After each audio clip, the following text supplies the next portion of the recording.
अच्छा सर, वो स्लाइड है ना स्टॉक रोटेशन का। कौन सा?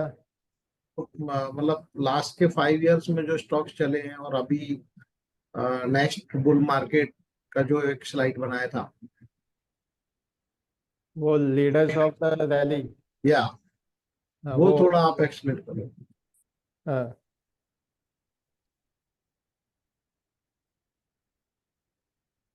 That is the most important because लोगों का पोर्टफोलियो वहां पे ही रिस्ट्रिक्ट हो जाता है एक्चुअली। ये स्लाइड के बारे में। हेलो। हेलो।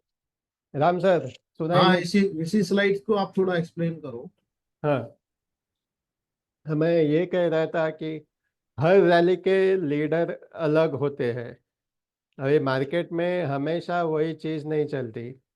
अभी लास्ट रैली में जो हमने देखा, डिफेंस स्टॉक, रेलवे स्टॉक्स ने काफ़ी अच्छा किया, लेकिन अभी अगर अभी निफ्टी बॉटम होके रैली चालू होती है, तो it's not necessary that this stocks will make new highs.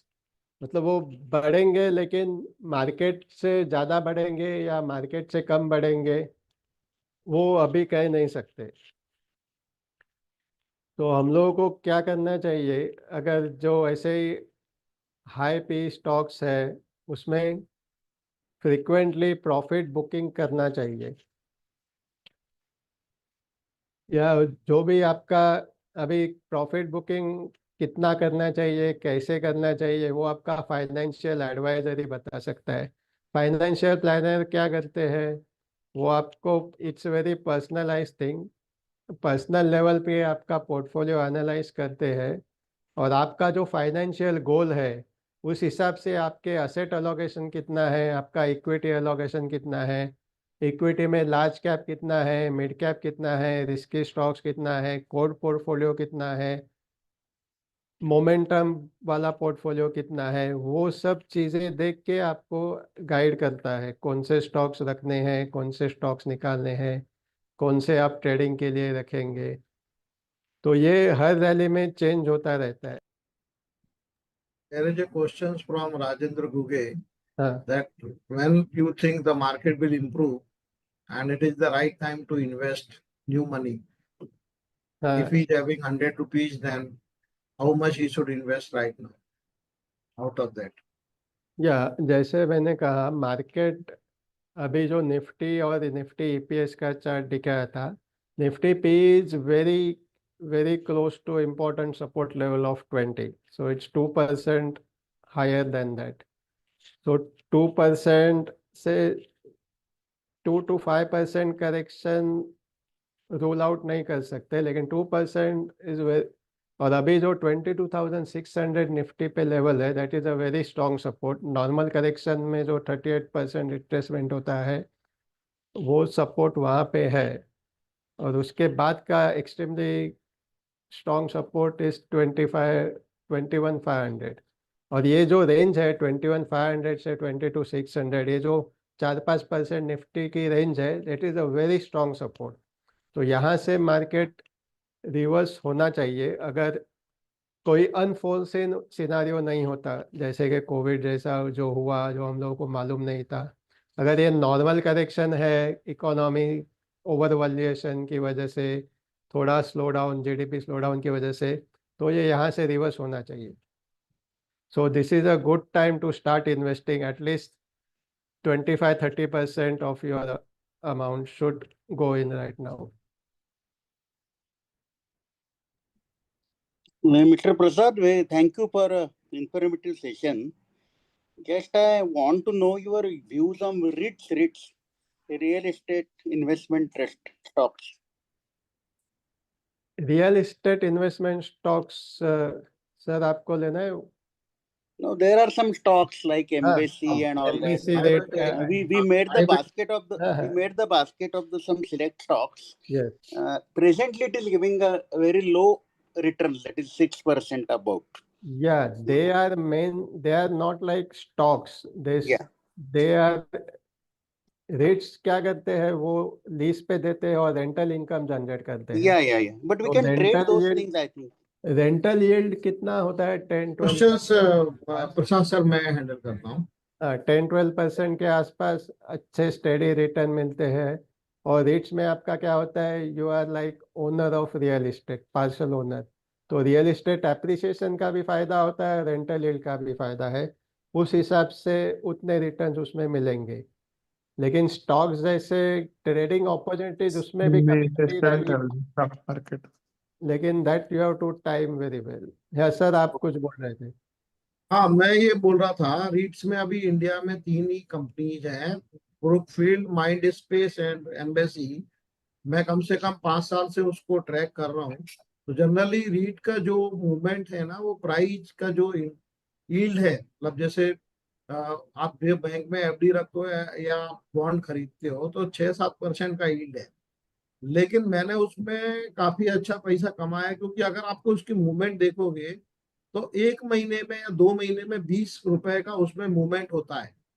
Now what I do, जैसे एम्बेसी मैंने खरीदी किया, अभी कल ही खरीदी किया था 354 रुपए में। अभी उसका डिविडेंड हर क्वार्टर में आता है, कैश फ्लो। रीट का रूल क्या है कि 90% जो भी इनकम है वो डिस्ट्रीब्यूट करते हैं। तो अगर मैं समझो 354 में अटक गया उस स्टॉक में, तो मैं उसको लॉस में नहीं बेचता हूँ। I will keep it for the dividend. तो 6.5 रुपए तो करीब करीब 5.5 रुपए डिविडेंड हर क्वार्टर में आ जाता है। अभी बाई डिफॉल्ट या बाई चांस वो 20 रुपए या 15 रुपए बढ़ जाता है, तो मैं क्या करता हूँ, उसको बेच देता हूँ, क्योंकि as a company will pay me 5.5%, 5.5 rupees as a interest. लेकिन अगर उसमें 10-12 रुपए का एप्रिसिएशन मिल जाता है तो मैं उसमें से निकल जाता हूँ।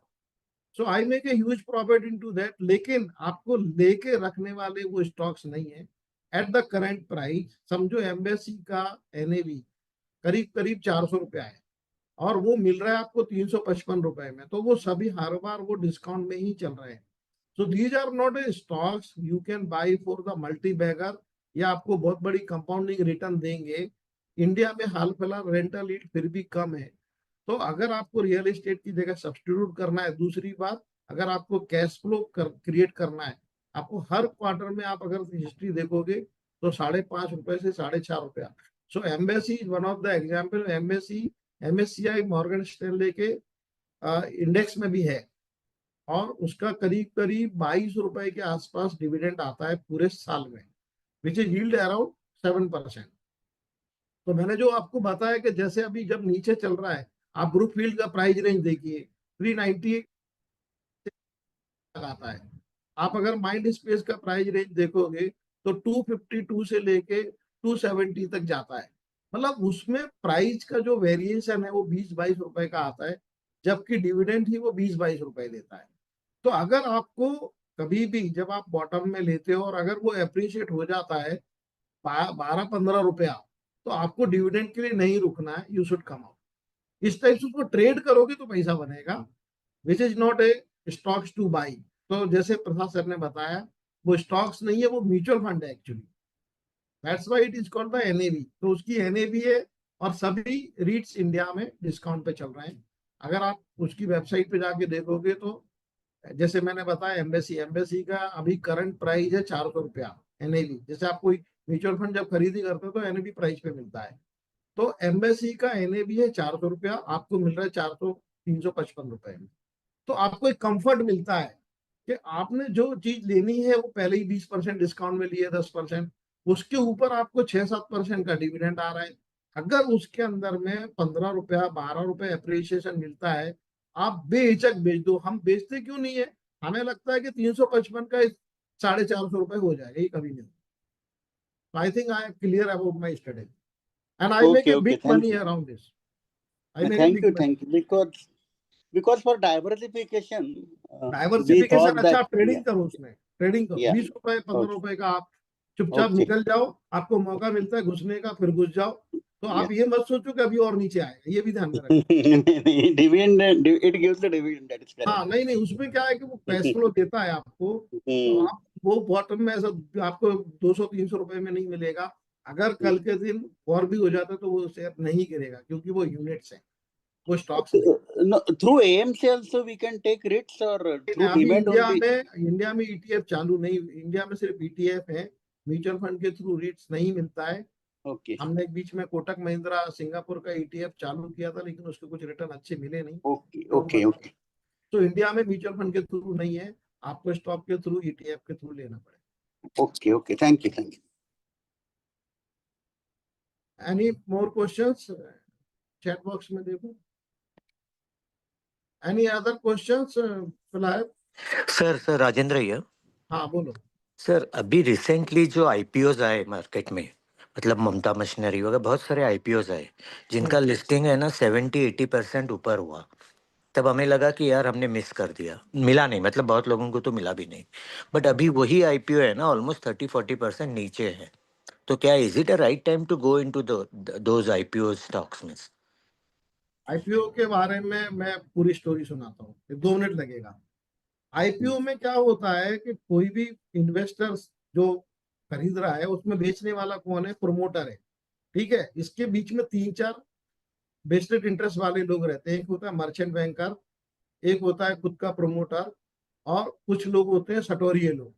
ठीक है, तो जब कोई आईपीओ लाना रहता है तो जिसकी पूरी स्टोरी बनाई जाती है। उसको पहले कोई फिल्म स्टार्स या कोई सेलिब्रिटी को एक स्टार्टअप करके उसको जो पीई फंड बोलते हैं उनको बेचा जाता है। उसके बाद में उसमें आते 3 महीने पहले के एंकर इन्वेस्टर, और उसके बाद में पब्लिक के अंदर में उसको हाइप क्रिएट किया जाता है। आप देखोगे जितने भी आईपीओ आए हैं, 70% आईपीओ अपनी इश्यू प्राइस से नीचे चलते हैं। क्यों चलते हैं उसका कारण मैं अभी बता रहा हूँ। तो जो 3 टाइप के इन्वेस्टर्स उसके अंदर में आते हैं, उसमें हर एक के लॉक इन होते हैं। जिसने पीई फंड के थ्रू अगर लिया है, जैसे प्राइवेट इक्विटी, आप जब प्राइवेट प्लेसमेंट में जब कोई शेयर्स लेते हो तो वो आपको 1 साल का लॉक इन रहता है। जब आईपीओ की स्टार्टिंग होती है तब उसकी लॉक इन पीरियड 3 महीने का होता है। ठीक है, अब जैसे समझो मैंने 100 करोड़ का एक आईपीओ निकाला है, तो उसमें 50 करोड़ के शेयर्स मेरे पास समझो आमिर खान को दिए हुए हैं, 25 करोड़ के शेयर मैंने झुंझुनवाला को दिए हुए हैं, और 25% मैंने मार्केट में उतारा है। ठीक है, तो उसमें क्या होता है कि उसके अंदर में जो लोग, जब आईपीओ आता है तो उसको हाइक किया जाता है, प्राइस को हाइक किया जाता है। पब्लिक मेमोरी बहुत शॉर्ट होती है। प्राइस को आप अगर 15 दिन चलाओगे ना आसपास, तो पब्लिक के माइंड में बैठ जाता है कि इसकी रेंज है। ठीक है, और उसको लगता है कि मेरे को आईपीओ में प्रॉफिट हो गया, मैं बेचता नहीं। ठीक है, अभी वो 15-20 दिन 1 महीने उस प्राइस रेंज में चलाएगा, बीच में 10-15% ऊपर नीचे करेगा। पीपल मेमोरी आर शॉर्ट कि कितने में आया था, किस किस में इन्वेस्टर है। अब आप देखिए क्या होने शुरू होता है। 3 महीने के बाद एंकर इन्वेस्टर का लॉक इन पीरियड छूटता है। तो जो सटोरिये लोग होते हैं, जो मार्केट मेकर्स होता है, उस प्राइस को ऊपर रखता है to give the exit to the anchor investors. आप सीएनबीसी पे अगर कभी ध्यान से देखोगे तो उसमें एक डेटा आता है कि इस महीने में इस तारीख को कितने लॉक इन वाले शेयर छूट रहे हैं। जैसे मामा अर्थ बोलो या नायका बोलो, इसमें सब हीरो ने शेयर्स लिए हुए थे। ठीक है, तो उनको निकालने के लिए उसके शेयर के प्राइस को ऊपर रखा जाता है, बाद में उसका डिस्ट्रीब्यूशन होता है। ठीक है, जिसके बाद आते हैं हम जैसे लोग जो प्राइवेट प्लेसमेंट में लेते हैं, टाटा टेक्नोलॉजी या अभी एचडीएफसी सिक्योरिटी का भाव चल रहा है, तो उनका लॉक इन निकलता है 1 साल बाद। I will give you one of the story. CSB bank मेरे पास था। सीएसबी बैंक मैंने प्राइवेट प्लेसमेंट में 700 रुपए में लिया था। अभी जिस दिन आईपीओ निकलता है उसके 1 साल तक का मेरा लॉक इन रहता है। You try to under everybody, for everybody this is the story, for live story. तो मैंने 700 रुपए में सीएसबी बैंक लिया, उसका आईपीओ जैसे ही निकलता है मेरा अकाउंट में वो लॉक हो जाता है फॉर 1 ईयर। ओके, अब वो आईपीओ आया कुछ तो 1200 रुपए में, उसमें झुंझुनवाला का स्टैक था करीब करीब 20%। अब वो जब लिस्ट हुआ ना, तो लिस्ट हुआ है 32, मतलब वो लिस्ट हुआ था 2000 पे, और वो बढ़ते बढ़ते 4 महीने में 3200 रुपए हो गया। मेरी खरीदी कितने की थी? 700 रुपए की। पर मैं निकल सकता हूँ क्या? नहीं, क्योंकि मेरा लॉक इन था। ठीक है, जैसे ही लॉक इन निकलने को आया, मेरी उस पर आंख जमी हुई थी कि ये जैसे ही लॉक इन निकलेगा मैं इसको बेच दूंगा। लेकिन हुआ क्या, अभी झुंझुन वाला एंकर इन्वेस्टर था, वो 3 महीने में निकल गया। जो लोग और भी पीक थ्रू के आए थे, वो लोग 2200 रुपए में निकल गए, कुछ लोग 2400 रुपए में निकल गए। जब मेरा टर्न आया, जिस दिन लॉक इन निकलने वाला था, उस दिन उसका प्राइस हो गया 1600 रुपया। You can not believe, market bull market चल रहा है, सब कुछ हो रहा है, लेकिन वो शेयर नीचे क्यों आया? क्योंकि अब मेरी बारी आई थी जब प्रॉफिट बुक करने की, तब तक लोग जो स्मार्ट इन्वेस्टर हैं, जिनको प्राइवेट प्लेसमेंट किया जाता है, जो एंकर इन्वेस्टर से, उनको निकाल दिया जाता है। और उसके टाइम में टीवी पे बहुत सारा न्यूज आता है कि 2200 का है, अभी 3400 हो जाएगा, उसका ऑल टाइम हाई 3400 रुपया है। पब्लिक की मेमोरी में क्या रहता है कि ये भाई 3400 गया था, ज्यादा से ज्यादा कितना नीचे आया है। तो वो नीचे आया 2200,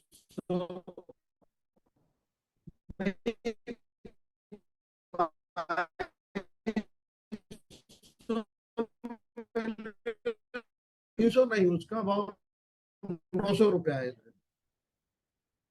आई थिंक इट इज कितना भाव है सीएसबी बैंक का?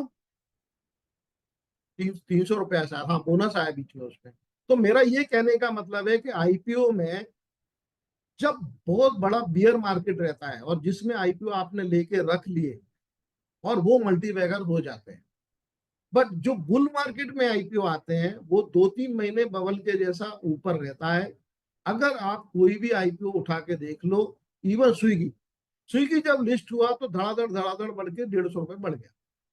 आज स्विगी का प्राइस आईपीओ प्राइस से नीचे है। क्यों क्यों क्यों नीचे है? मैंने आपको बताया, उसमें एंकर इन्वेस्टर निकालने को देते हैं, पी इन्वेस्टर निकालने को देते हैं, उसमें जो भी तुम्हारे फैमिली फ्रेंड्स रहते हैं, जिनको आपने प्राइवेट प्लेसमेंट किया हुआ रहता है, उनको आप निकलने देते हो। तो दिस इज द स्टोरी। ये स्टोरी आपको कोई कभी भी नहीं बताएगा। This is come after the experience. तो आप जो एसएमई का बता रहे हो, एसएमई में प्राइस रिगिंग किया गया, इसलिए सेबी ने भी बहुत बार लताड़ मारी कि ये जो हजार टाइम्स ओवर सब्सक्राइब हो रहा है, 2-2 हजार टाइम ओवर सब्सक्राइब हो रहा है, ये फ्रॉड चल रही है, ये फ्रॉड चल रहा है। लेकिन अभी पब्लिक ले रही है, सेबी ने 2-4 आईपीओ को बंद भी करवाया था, लेकिन अभी लोग फंस रहे हैं। क्योंकि जिस चीज की कीमत अगर 200 रुपए और आप 1000 रुपए में ट्रेड करवा रहे हो, तो ये पूरा का पूरा गेम होता है, which can be, you can not give any, मतलब वो पूरा पूरा रेगुलेटेड गेम होता है। लेकिन मतलब जो भी कंप्लायंसेस है उसके बेस पे होता है। जैसे आपने बताया लॉक इन पीरियड वगैरह रहता है। अभी आप देखोगे लास्ट के 3-4 महीने में सबसे ज्यादा क्यूआईपी आए। What is mean by QIP? Qualified institutions in placement. सोना बीएलबी 2000 करोड़। जिन लोगों को पैसा नहीं चाहिए था उन्होंने भी पैसा उठा के बाजू में क्यूआईपी से थ्रू निकाला। बीच में 10 दिन पहले, सॉरी 2 महीने पहले, एक्सिस बैंक का म्यूचुअल फंड का एक बड़ा रिसर्च रिपोर्ट आया था कि इस मार्केट में बेच कौन रहा है और खरीद कौन रहा है। तो बेचने वाले थे प्रोमोटर, खरीदने वाले थे हमारे जैसे। तो ये पूरा का पूरा लोगों ने क्या किया, अगर मेरी वैल्यूएशन 1000 रुपए की और मार्केट अगर उसको 1500 रुपए या 2000 रुपए भाव दे रहा है, तो better to sell some shares, keep the cash within. तो जिन लोगों का कोई एक्सपेंसेस का प्लान भी नहीं था, उन लोगों ने भी पैसा लेकर रख लिया। और ये एक्सिस बैंक की रिसर्च रिपोर्ट थी, और उसके अंदर में हम लोग बोल रहे थे कि हमारा 25,000 का एसआईपी बुक है, मार्केट कभी गिरेगा नहीं, ये नहीं होगा, वो नहीं होगा। अभी ये लोग सब बेच के बाजू में निकल। तो this is the story about the IPO. तो आईपीओ में जब तक कोई फंडामेंटल अच्छा शेयर बियर मार्केट में आप लोगे तभी फायदा होगा, otherwise don't go for IPO, that is settle. आप 1 साल बाद लेना वो शेयर, क्योंकि 1 साल के बाद सब टाइप के एंकर इन्वेस्टर, पी फंड वाले सब निकल जाते हैं, और उसके बाद उसका रियल फेयर वैल्यू आता है। आई थिंक, और आई एक hope I give you answer. और एक आईपीओ के थैंक बारे यू। में मैं ऐड करना चाहूँगा कि आईपीओ में जो आता है तो ऑब्वियसली उसकी प्राइस हिस्ट्री नहीं होती, तो चार्ट्स नहीं देख सकते, चार्ट से long term medium term trend नहीं निकाल सकते।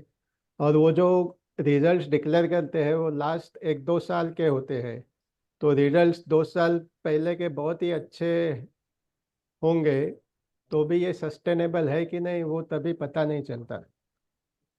जैसे तो आईपीओ में कैसे ड्रेसअप किया जाता है? आपको अगर कोई पुरानी गाड़ी बेचनी है तो आप क्या करोगे? पॉलिश करवाओगे, सब कुछ करोगे, अच्छी हेल्दी बैलेंस शीट बनाओ। तो आप देखोगे आईपीओ के टाइम लोगों की 2 साल पुरानी उसके रिजल्ट एकदम अच्छे दिखने हो लगते रहा हैं, है।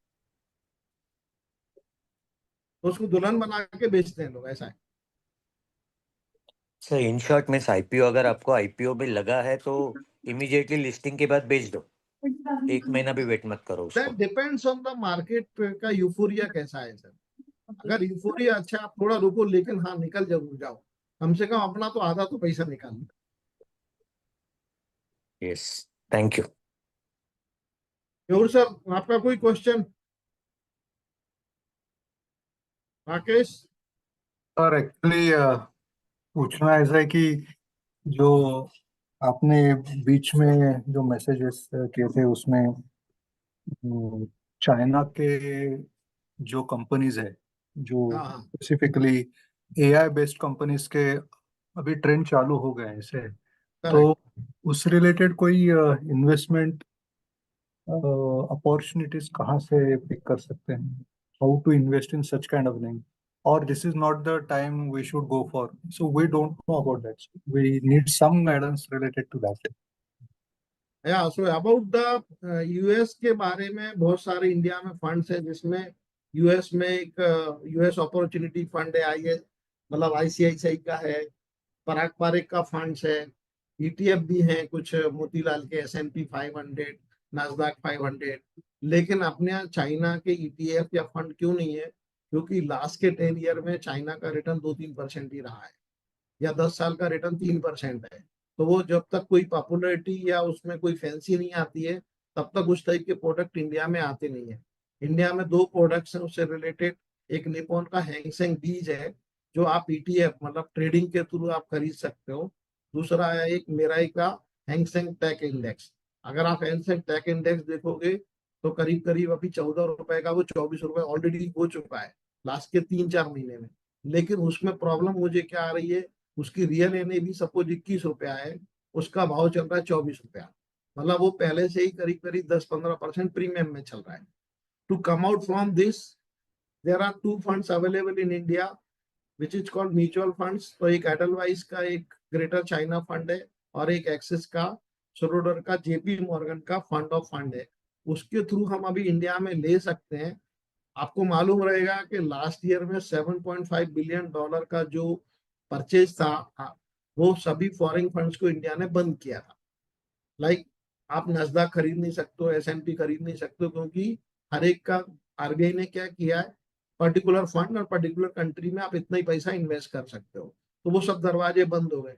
लेकिन चाइना का अभी भी ओपन है। अब उस दोनों फंड्स में आपको टेंसेंट मिल जाएगा, अलीबाबा मिल जाएगा, ज्यूमी मिल जाएगा। आप उस फंड को SIP के थ्रू या वन टाइम खरीद सकते हो, जब तक वो फंड अवेलेबल है। वंस इट इज क्लोज, तो आपको उसमें चाइना में एक्सपोजर लेने का है कारण ETF। लेकिन वो ETF ऑलरेडी 15% डिस्काउंट पे चल रहा है। तीसरा ऑप्शन है, you should open some international accounts, जो मैं जहां से करता हूँ, स्टॉकल वगैरह है, वहां से फॉरेन के जो डीमेट अकाउंट खोलते हैं वहां से आप कर सकते हो। बट उसके अंदर में वो अलग प्रोसेस रहेगा। हाल फिलहाल इंडिया में 2 ही म्यूचुअल फंड्स हैं। अब जैसे जैसे चाइना का मार्केट बढ़ रहा है, शायद चाइना रिलेटेड NFO इंडिया में चालू हो जाएंगे। बट स्टिल दिस 2, और अगर आप उनका रिटर्न देखोगे दोनों फंड्स का, कुछ भी रिटर्न नहीं है लास्ट के 5-6 साल का। लेकिन लास्ट के 3 महीने का रिटर्न देखोगे तो आपको 25% मिलेगा। So I think I have give your answer that you can subscribe these 2 funds which is available at the fair price. Fair price मतलब जब आप इंडिया में खरीदी करते हो, उसी दिन उसी प्राइस की NAV वो चाइना में खरीदी करके आपको देते हैं। ETF खरीदी करोगे तो करीब करीब 20% प्रीमियम पे चल रहा है वो। तो मैं 20% प्रीमियम में क्यों ले लूं? अगर वो वास्तव में 20% बढ़ भी जाता है तो भी मेरी प्राइस नहीं बढ़ेगी। So I am not recommended to buy ETF. I can recommend it buy these 2 funds. Either you can buy एक थोड़ा सा एग्रेसिव SIP के थ्रू आप। हाँ, लेकिन एक बात जरूर है, चाइना का मार्केट अभी अभी शुरू हुआ है। अभी जो प्रसाद सर ने जैसे बताया कि चाइना का पी 10 से 12 है, इंडिया का पी अभी भी 20-22 है। हमारी मेमोरी ऐसी है कि इंडिया में इतना रिटर्न आता ही है, लेकिन इंडिया में भी मार्केट में FI इसलिए सेल कर रहे हैं क्योंकि चाइना में उनको अपॉर्चुनिटी दिख रही है। सो चाइना में अभी यार कल का जो लोग भी इंटरनेशनल मार्केट ट्रैक करते हैं, कल का डो जोन्स -700 पॉइंट माइनस था, नास्डैक 400 पॉइंट माइनस था, हैंगसेंग 6% ऊपर था टेक। और हैंगसेंग प्योर 3% अप था, चाइना 2% अप था। मतलब इतना बुलेट बात था यूएस में कल के दिन। अपना एसजीएस निफ्टी अभी फ्यूचर में 150 पॉइंट डाउन चल रहा है, लेकिन वो शेयर्स मतलब चाइना का इंडेक्स और चाइना के स्टॉक्स ऊपर जा रहा है। फर्स्ट टाइम अमेरिका में ऐसा रियलाइज हुआ है कि एनवीडिया वगैरह जो अमेजॉन है, उसकी टक्कर की टेक्नोलॉजी चाइना में शुरू हुई है।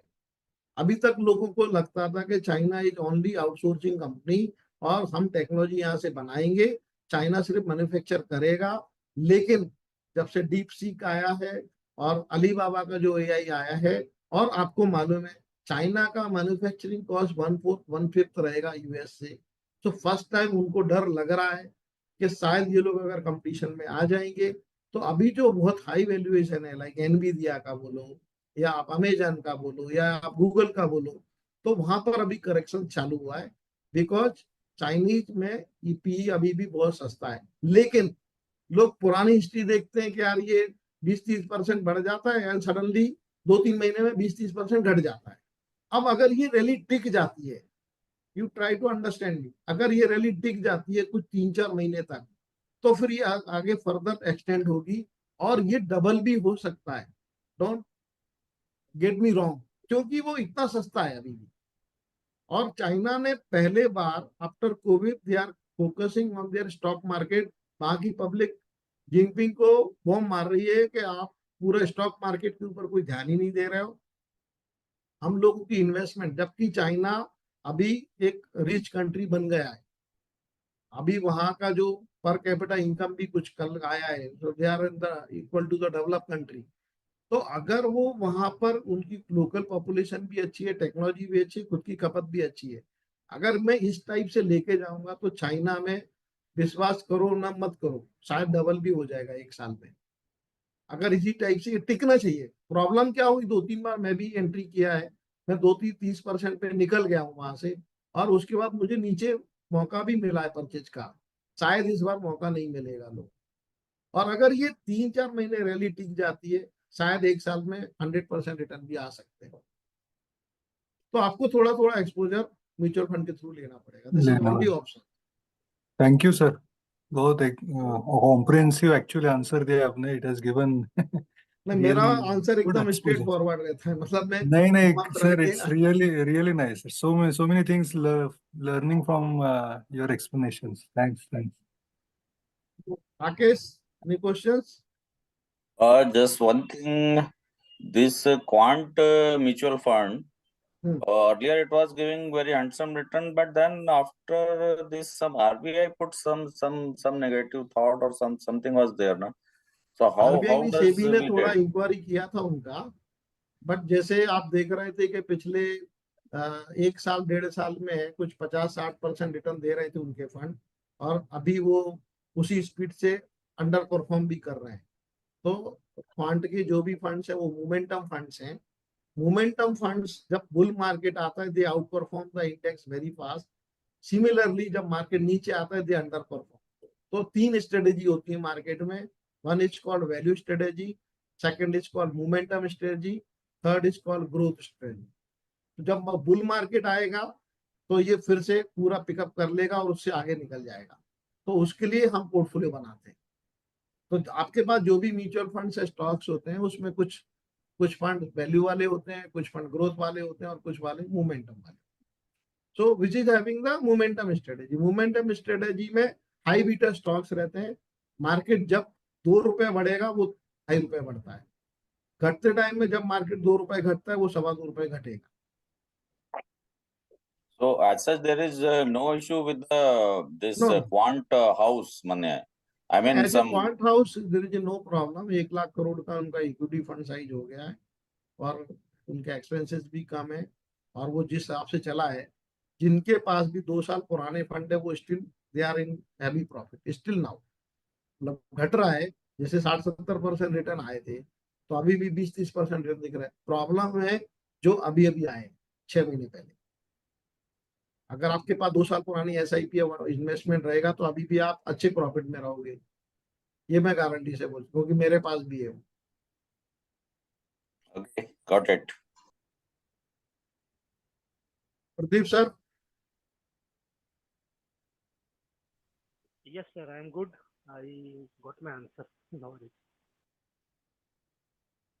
Unmute yourself. Yeah. Can you hear me? Yes. Yeah. So I said I understood. Like I got the question answered from you already. Any other specific questions? No, there is a technical question I was thinking to ask you. I mean, to Prasad sir, he was constantly talking about this PE ratio, right? While selecting the आवाज fund. में ये हो रहा है, आपका speaker का आवाज है ना? Hello. हाँ Is it audible? Is it good now? हाँ, थोड़ा सा आवाज में ब्लर हो रहा है. Anyway, I'll catch up with you later. अभी आ रहा है आवाज, बोलिए. Okay. So I was saying, Prasad sir was talking about this PE ratio, right? We had a long discussion about it. So overall, I am also trying to go through the funds and understand how they perform in the market and how these parameters really play, okay, before making a selection. So overall, what do you say? It should be always in a high range or it should be a lower? I mean, what is the trend? And I know it's a sectoral basis calculation and the outcome, but still overall, how do you look at the PE ratio to be considered while you select the stock? Sir, can you take this question? I will take that. P ratio जो होता है, जैसे price to earning ratio होता है, जैसे जैसे जो P ratio अच्छा, मतलब कंपनी नॉर्मली मार्केट के एक्सपेक्टेशंस कंपनी से ज़्यादा होते हैं. अगर आप सेम सेक्टर देखोगे, आईटी देखोगे, तो जो अच्छी मैनेजमेंट है, इन्फोसिस, टीसीएस, उनका पी रेशो हायर होता है. मिड कैप ज़्यादा ग्रो करती है, फिर भी पी रेशो बड़ी कंपनीज का है होता है, क्योंकि मैनेजमेंट अच्छी है और ग्रो मार्जिन भी उनके अच्छे होते हैं, ज़्यादा होते हैं. तो management quality decides P ratio, margins, revenue growth, profit growth decide करता है. तभी ये सब, and P just one of the measures for considering investment. उसके पी के अलावा भी काफ़ी फंडामेंटल इश्यूज है, जैसे डेट टू इक्विटी रेशो. जो real estate company, infrastructure companies काफ़ी डेट लेती है, वो भी कम होना चाहिए. और डेट क्यों लिया है, उससे प्रोडक्टिव काम बढ़ रहा है कि नहीं. अगर डेट आपने 10% पे लिया है, लेकिन उससे आपके कंपनी के ग्रोथ में 20% फ़ायदा होगा, ग्रोथ होगा, तो डेट इज़ जस्टिफाएबल. लेकिन वो भी ओवर लेवरेज नहीं होना चाहिए. So debt to equity ratio is very important. Return on equity is very important. Debt to equity ratio से रिटर्न ऑन इक्विटी कैलकुलेट होता है. Return on capital employed is very important. वैसे काफ़ी सारे parameters है, अर्नड वैल्यू, एंटरप्राइज वैल्यू, वो सब parameters fundamental analysis में यूज़ करके देखना होता है.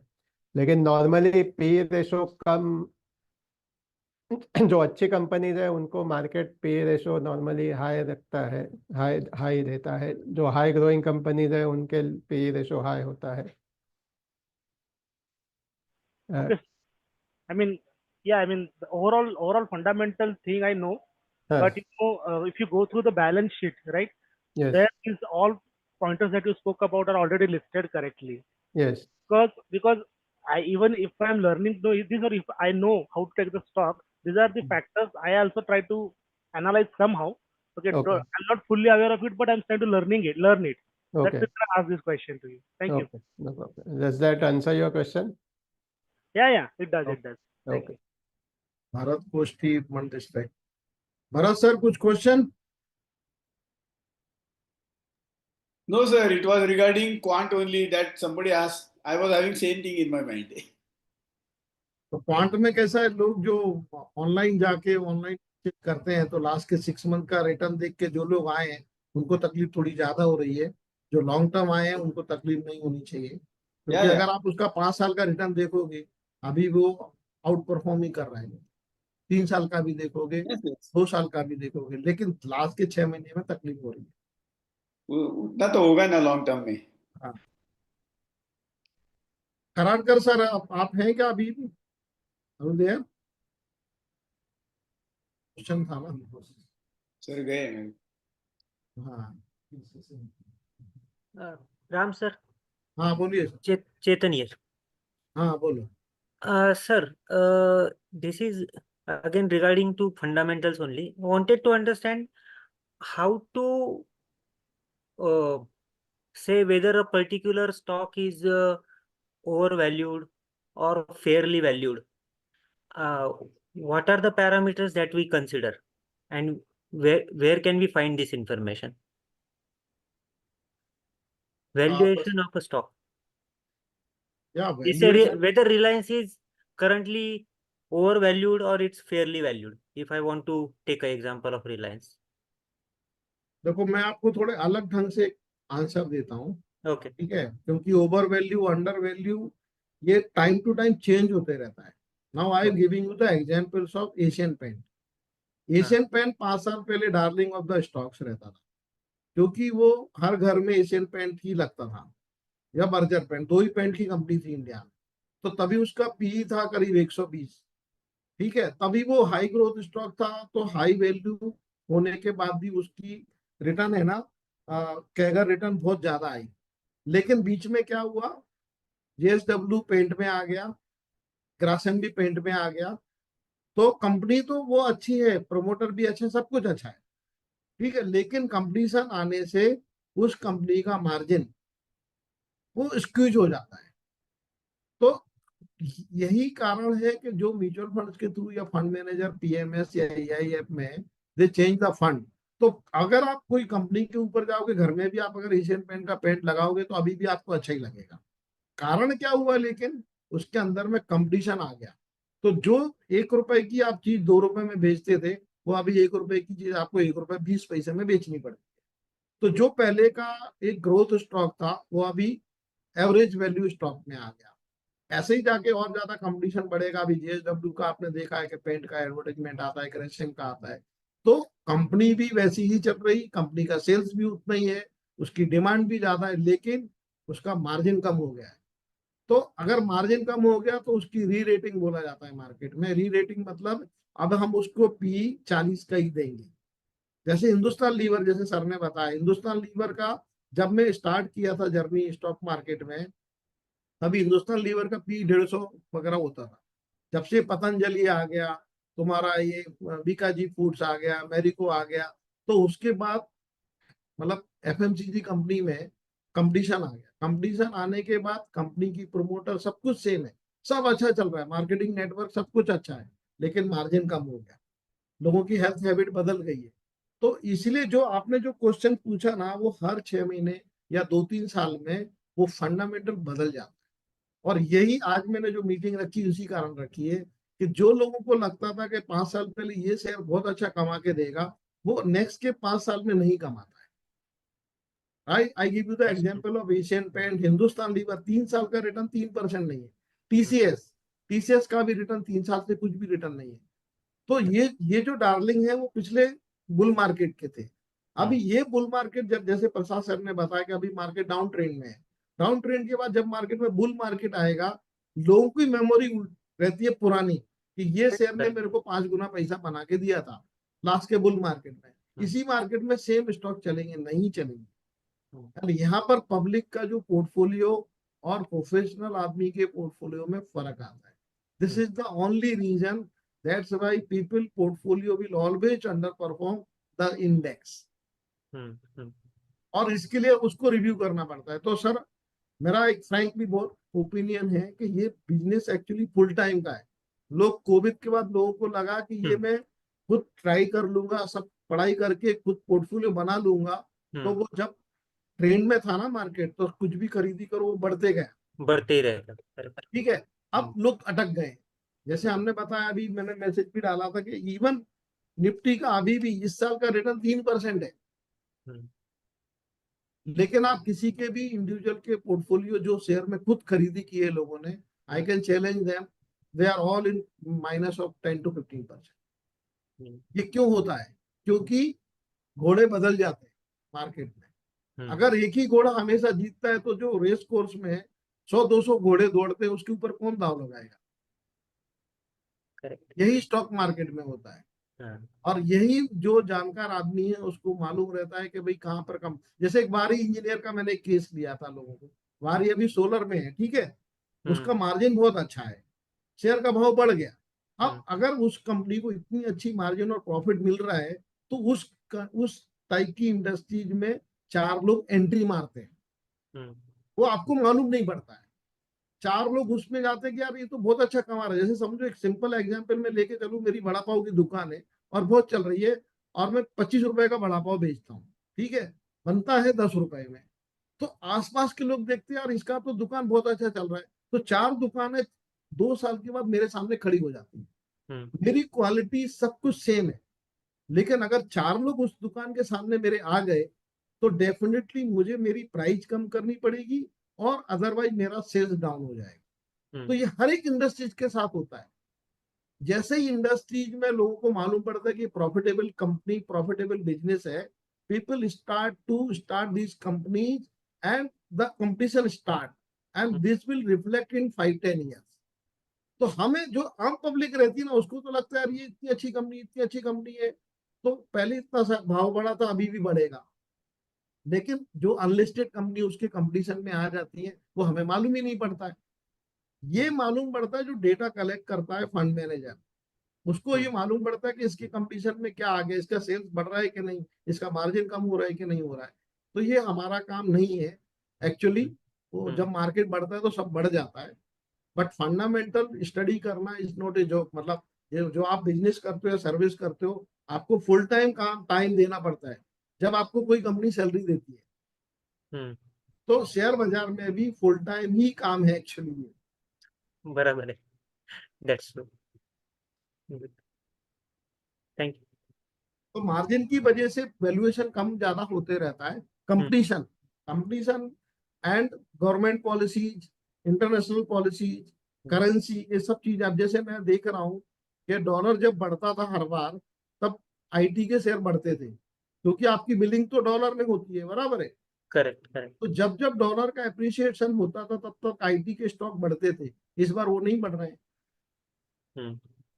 क्योंकि हमारे इनोवेशन नहीं होता, हम लोग सिर्फ सर्विस प्रोवाइड कर रहे हैं। तो मेरी जो एक फंड मैनेजर से बात हुई थी, बोले सर जो आईटी कंपनी में जो काम करते हैं वो चैट जीटीपी के थ्रू 1/4 लोग करने वाले आगे जाके।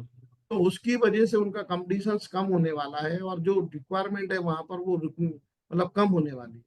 तो ये चीज हमें अभी नहीं मालूम पड़ रही। जब ये 2-3 साल तक नहीं चलेगा ना शेयर, तब एकदम से बाद में न्यूज मालूम पड़ेगा कि इनका इनकम कम हो गया। अभी हमें नहीं मालूम पड़ता है। तो ये कहीं ना कहीं वो प्राइस में या स्टॉक की प्राइस में रिफ्लेक्ट होता है, और हमें मालूम पड़ता है 1.5-2 साल बाद, जब सब कुछ हो जाता है।